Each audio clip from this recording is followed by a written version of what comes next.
Magistrado Sánchez, buenas tardes, formalmente. Bienvenido, gracias por asistir a la cita. Tiene usted 5 minutos para que haga una exposición libre. Pasado ese tiempo, entonces pasamos a las preguntas que sugerimos sean respondidas de manera breve. Y le aclaramos que de ninguna manera eso limita el desarrollo de sus ideas. Tiene usted la palabra.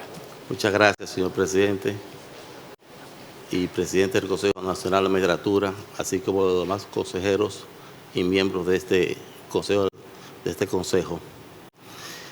Mi nombre es Eduardo Sánchez Ortiz. Nací en Santo Domingo, Distrito Nacional. Siempre me he desarrollado en mi área familiar, académica y profesional en el Distrito Nacional. Me gradué de abogado en el año 1985, cum laude. Asimismo, también hice la licenciatura en Ciencias Políticas en el año 1992. En el aspecto académico, he hecho una maestría en España, del País Vasco, conjuntamente con la Universidad Autónoma de Santo Domingo, de Sociedad Democrática Estado de Derecho. Asimismo, he hecho maestría de Derecho Administrativo y Gestión Municipal con la Liga Municipal. En el aspecto he hecho también cursos de especialización en España, Salamanca, de Derecho Constitucional, de Derecho Penal. Asimismo, tengo especialidad en Derecho Civil. Eso en cuanto al aspecto académico. En cuanto al aspecto laboral, inmediatamente me gradué en el año 85. Al mes siguiente empecé a trabajar en la Junta Central Electoral como inspector especial de la Junta. Esto fue hasta el año 1989. En el año 89 pasé entonces a formar parte del Ministerio Público como ayudante del Procurador Fiscal del Distrito Nacional. Y en el año 91 fui ascendido a ayudante del Procurador General de la Corte de Apelación del Distrito Nacional. En vista de que ya tenía esa relación con la justicia, entonces la Suprema Corte de Justicia en el año 1998 estaba hablando de los jueces. Iba para los jueces, inmediatamente me presenté a la evaluación del Pleno de la Suprema Corte de Justicia y fui designado en el año 98 juez de instrucción del 7º Juzgado de Instrucción del Distrito Nacional. En este puesto, entonces, como juez, duré hasta el año 2006, donde fui promovido a juez de primera instancia en la cuarta sala penal aquí en el Distrito Nacional. En el año 1912, entonces, fui ascendido a la Corte de Apelación Penal y al año siguiente también fui ascendido como tercer sustituto del presidente de la Corte de Apelación del Distrito Nacional y asimismo se me designó presidente de la primera sala de la Corte de Apelación del Distrito Nacional. Cargo que he puesto o cargo que ostento hasta hoy en día. En el aspecto docente, en el año 1987 me hice un concurso en la UAS y empecé a dar clases con 25 años de edad en el año 87 en la Escuela de Derecho, de Introducción al Derecho, de Derecho Civil. En el año 1996, asimismo, hubo un concurso también en el Departamento de Ciencias Políticas, Escuela de Ciencias Políticas, y gané la asignatura de Sistema Electoral. Esto me permitió también en el de Ciencias Políticas, entonces, ser profesor de Derecho Administrativo. En caso de ser nombrado en la Suprema Corte de Justicia, entiendo poseer los méritos, capacidad y profesionalidad que debe reunir todo juez, todo funcionario público. Asimismo, pondré mi experiencia, mi experiencia tanto profesional como académica al servicio de los mejores intereses del Poder Judicial. Tomo muy en cuenta también que tengo un compromiso social con el país y administrar justicia con equidad, independencia e imparcialidad, acorde con los valores éticos y morales. Muchas gracias, magistrado. Preguntas. Magistrado Soto.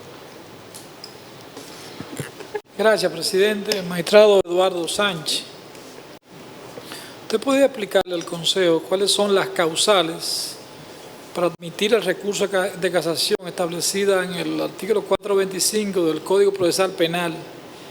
Y si deben concurrir todas o con una sola basta para admitir ese recurso, por favor. El artículo 425 establece sobre la observancia legales, constitucionales y de tratados internacionales y establece que se puede interponer recursos de casación cuando una sentencia ha sido infundada, cuando la Corte de Apelación va contra su propia jurisprudencia o una jurisprudencia de la Suprema Corte de Justicia en los casos de revisión y también cuando conllevan pena de 10 años, más de 10 años. Cualquiera de las causas, no tiene que ser una, no tiene que ser, puede ser una sola, no tiene que ser todas, para que se tome el recurso de casación. Lo que tiene que estar muy bien sustentado el recurso, bien motivado, para que la Suprema Corte de Justicia pueda ejercer su papel de controlar la legalidad de los jueces o controlar si la decisión ha sido ajustada a la ley o no ajustada a la ley. Termino, magistrado procurador. Gracias, señor presidente. Muy buenas tardes, señor Sánchez, magistrado Sánchez. Es sabido por todos que nuestras leyes, en particular el Código Procesal Penal, contemplan soluciones que pudiéramos llamarlas alternas o rápidas para lograr sentencias o solucionar casos. Tal es el caso de las conciliaciones, los criterios de oportunidad, el penal abreviado. Hemos visto cómo fuera de República Dominicana, Estados Unidos, por ejemplo, solucionan con acuerdos una gran parte de sus conflictos o de sus demandas, querellas incluidas. Nuestros tribunales están también copados de muchísimos casos que por el tiempo y el cúmulo no es sencillo fallarlos. Lo mismo sucede también con nuestro sistema penitenciario. ¿Cuál es su criterio y si piensa que aumentar la cantidad de acuerdos que día a día se producen en el territorio nacional fallados por jueces, si esto es algo que entiende en su criterio que debería aumentar, está bien como estamos ahora o debería ser reducido? Bueno, la Suprema Corte de Justicia, en vista de eso que usted plantea, procurador, emitió una resolución de solución alternativa de los conflictos, o sea, donde le da el papel a los jueces de que tienen que tomar más en cuenta la solución de la resolución de los conflictos. Entiendo que debería de acordarse más para descongestionar los tribunales, debería de acordarse más ese tipo de acuerdo. Los jueces nos preguntamos a veces cómo es que una persona que en materia de droga, por ejemplo, que lo ocupen, tenga el acta de registro, tenga el acta de allanamiento, tenga el certificado del INASIF, no se llega a un acuerdo. Si ya un procedimiento abreviado, si ya está todo ahí. Debería ser mismo.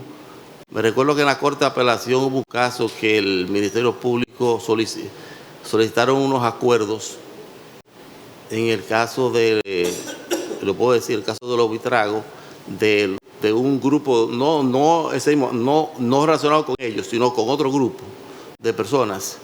Y el Ministerio Público fue a la Corte y solicitó ese acuerdo y nosotros se lo acogimos y el Ministerio Público estuvo muy contento y no se hizo ningún daño a la sociedad y se hizo justicia. Muchísimas gracias. Gracias, magistrado presidente. Magistrado Eduardo Sánchez. Yo recuerdo que usted llegó al Ministerio Público siendo fiscal de distrito Alexis Joaquín Castillo, ¿verdad? Sí. ¿Eso fue qué año? 89. 89. ¿Y cuántos años tiene usted en las Cortes de Apelación? Bueno, desde el 2012. Desde el 2012. ¿Y en el área y en el Poder Judicial? 18 años. 18 y años. pico, más 9 del Ministerio Público, son 27, más 4 en la Junta Central Electoral. Con las enseñanzas ganadas y la experiencia adquirida, ¿qué usted podría aportar desde la Suprema Corte de Justicia al Poder Judicial? Dirían todos que mucho trabajo. Yo siempre pienso en una gerencia que debe de hacer los jueces. Los jueces quieren dejarle todo el aspecto administrativo a la secretaria, y pienso que los jueces tienen que velar por la sala administrativa y la gerencia y cumplir con la ley. Por ejemplo, en la primera sala de la Corte que yo presido, dice la ley que la medida de coerción tiene que conocerse dentro de las 48 horas. Y es la única sala, tengo entendido, que conoce de las medidas de coerción en 48 horas. Se fían, llega hoy miércoles y el viernes se están conociendo. Eso significa entonces que parece que las medidas de coerción se parecen al referimiento en materia civil, sí, que siempre son urgentes, de solución urgente. De solución urgente, e inmediatamente se da la libertad de la persona en minuta. En minuta. Le digo a la secretaria, de esa minuta que usted tiene aquí, certifíquela y tramítesela al procurador para que esa persona obtenga su libertad inmediatamente. Porque con la libertad no se puede jugar. Ninguna de las instituciones son exactamente diferenciadas. Todas guardan similitudes. Sí. Referimiento, medida de coerción. Sí. Y cada día se van pareciendo más. Así es. Así mismo. Está bien. Y lo hicieron en el Tribunal de Tierra también, en la jurisdicción inmobiliaria. Sí, también. Hoy hay referimiento en tierra. Y hoy en día se habla de que uno de los debidos procesos son las medidas cautelares en materia administrativa. Está bien. O sea que estamos hablando que en todas partes referimientos, medidas de coerción, medidas cautelares. Sí, sí. Está bien. Inclusive usted tiene hasta el amparo, tiene el amparo, el habeas data y el habeas corpus preventivo. Gracias. Buenas tardes, magistrado.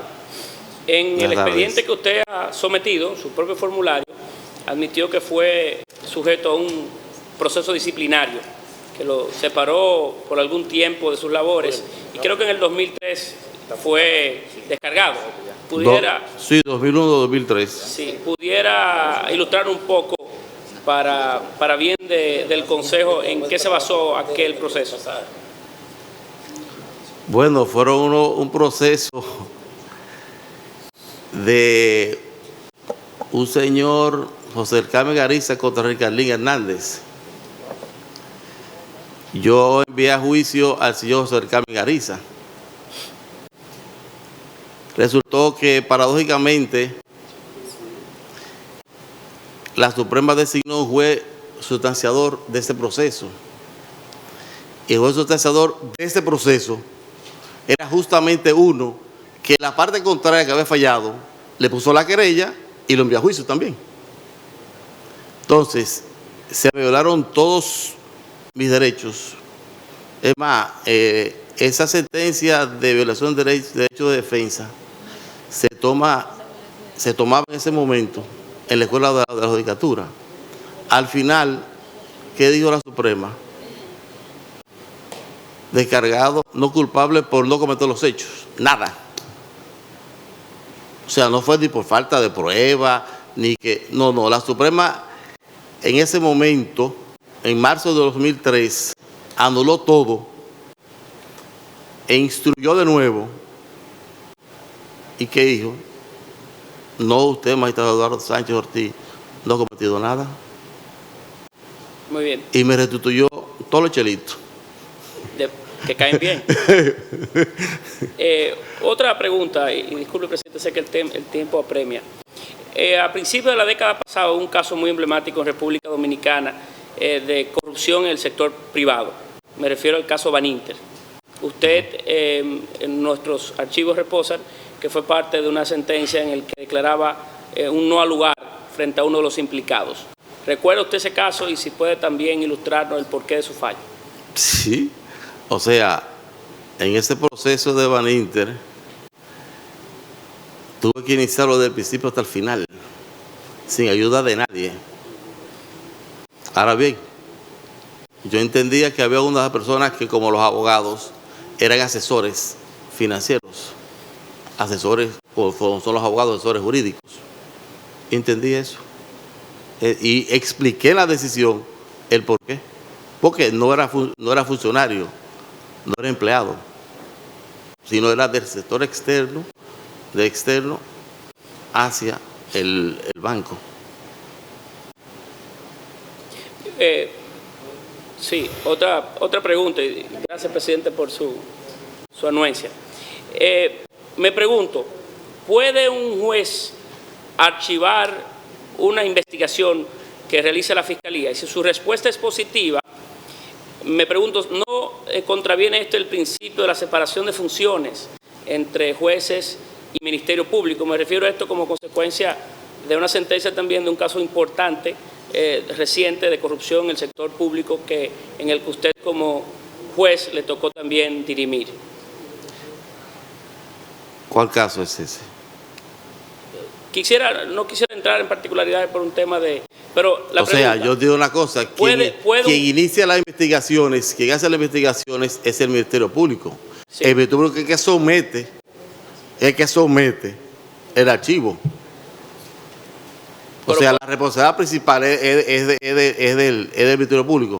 Ahora bien, los jueces lo que hacen es, te dicen a ti, confirmo o no, ordeno investigar o no. Ahora, tienen que ver qué violaciones constitucionales hay.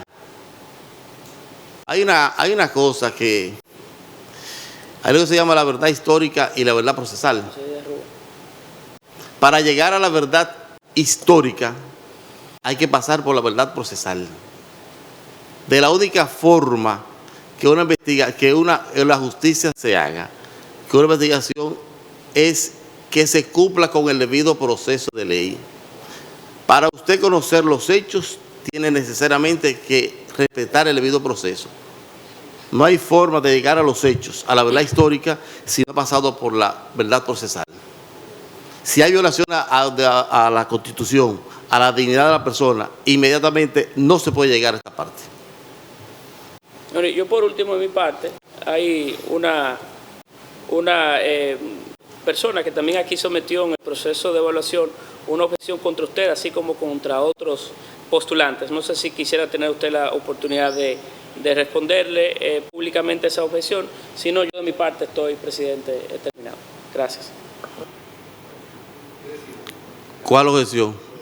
O sea, a mí me presentaron una objeción de el movimiento cívico Somos Pueblos y usted ya le referí sobre el caso. Y el otro caso es de unos abogados que yo expliqué en mi respuesta que las andanzas procesales de esos abogados, entiendo que es la temeridad y la intimidación. O sea, no puede un proceso que un juez esté conociendo, fallando un incidente sin conocerse el fondo, de repente venía a ponerle una querella, si ese juez ni siquiera ha conocido el fondo. O sea, dice, bueno, pero recusan declaratoria por sospecha legítima, insultan a los jueces. Si usted ve las actas de audiencia que están ahí, es un insulto permanente a los jueces. Entonces, el juez natural somos nosotros. Y como juez natural tenemos que decidir los procesos. No puedo inhibirme, o sea, si no hay un causal, el juez natural es la Corte de Apelación. En ese caso que usted refiere, si es ese, es la apelación a la Corte.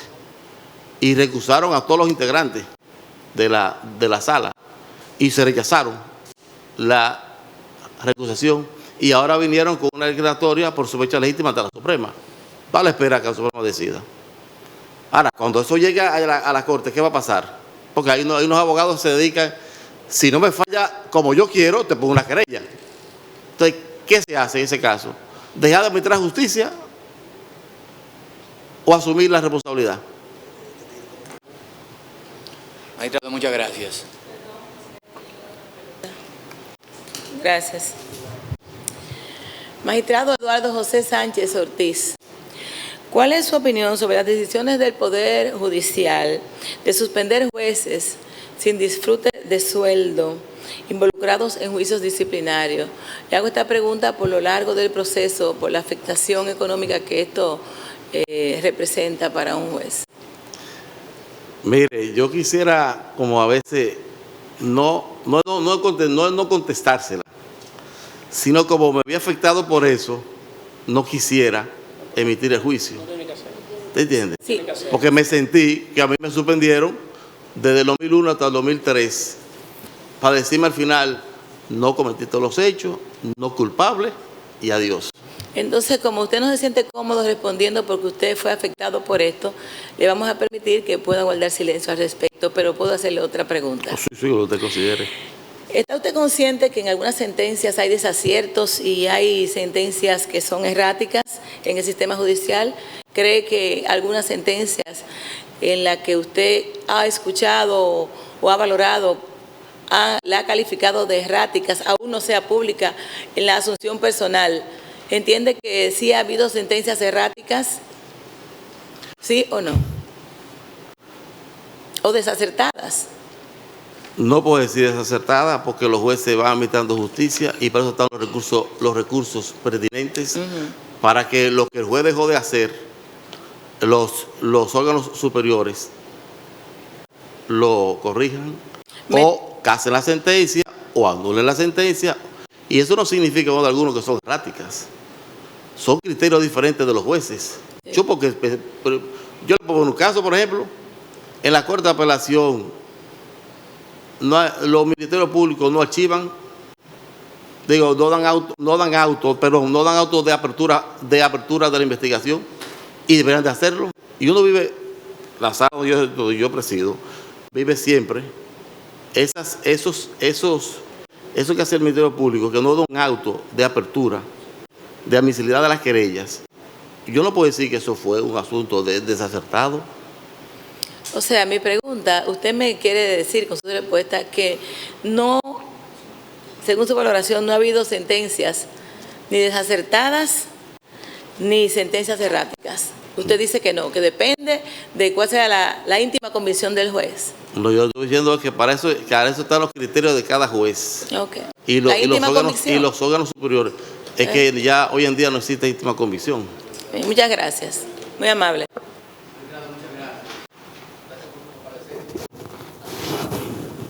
Que pase buenas tardes. Muchas gracias. Y mucha suerte. Muchas gracias, presidente. El siguiente, por favor.